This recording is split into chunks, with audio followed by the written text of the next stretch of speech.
সামনেই নববর্ষ। ১৪ এপ্রিল থেকে শুরু হচ্ছে বাংলা নতুন বছর, অর্থাৎ ১৪ এপ্রিল তারিখটি বাংলা ক্যালেন্ডার অনুযায়ী পয়লা বৈশাখ। স্বাভাবিকভাবেই এই দিনটি প্রতিটি বাঙালির জীবনেই বিশেষ স্থান দখল করে। মন্দিরে মন্দিরে পুজো, হালখাতা, একে অপরের বাড়ি যাওয়া, খাওয়া দাওয়া, এলাহি আয়োজনের মাধ্যমে এই দিনটি কাটিয়ে দেন প্রত্যেকে। সারা বছর যাতে ভালো কাটে এই কামনায় থাকে তাদের মনে। তবে অনেক সময় জীবন নানা সমস্যায় ঘিরে যায়, যার ফলে মনের সব ইচ্ছে পূরণ হয় না। বাস্তুশাস্ত্রে এমন কিছু উপায় সম্পর্কে জানানো হয়েছে যা এই বাংলা নববর্ষে মেনে চললে নানান সমস্যা থেকে মুক্তি পেতে পারেন। পয়লা বৈশাখ থেকে শুরু করে সারা নববর্ষে কী কী উপায়ে পারিবারিক সুখ শান্তি বজায় রাখবেন তা জেনে নিন এখানে।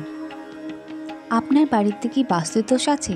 তাহলে পয়লা বৈশাখের সকালে গঙ্গা জল বা পরিষ্কার জলে 7টি আম পাতা ধুয়ে ফেলতে হবে। খুব ভালোভাবে পরিষ্কার করে নিতে হবে।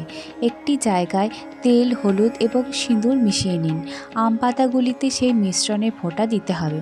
তারপর 7টি আম পাতা একটি লাল সুতো দিয়ে বেঁধে দরজার উপরে টাঙিয়ে ফেলতে হবে আপনাকে। শেষে দরজায় ধূপ দেখিয়ে একটি কোণে পুঁতে দিতে হবে। সেটি বাড়ির দক্ষিণ পূর্ব কোণে রাখলে বেশি ভালো হবে। গোটা সুপারি, হরিতকি, 5টি কড়ি, গোটা হলুদ এবং কিছুটা আতপ চাল নিয়ে তামার ঘটে রাখতে হবে। ঘটে লাল কাপড়ে বেঁধে ফেলার পরামর্শ দেওয়া হয়েছে। সেই ঘট বাড়িতেও রাখতে পারেন, আবার রাখতে পারেন দোকানে। বাড়িতে রাখলে যেখানে টাকা আছে সেখানে রাখবেন। দোকানে রাখতে চাইলে ক্যাশ বাক্সের উপর রাখতে পারেন।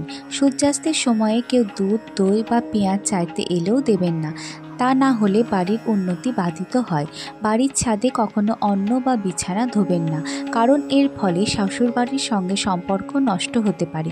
বরং ছাদে ধোয়া অন্ন, বিছানা শুকোতে দিতে পারেন।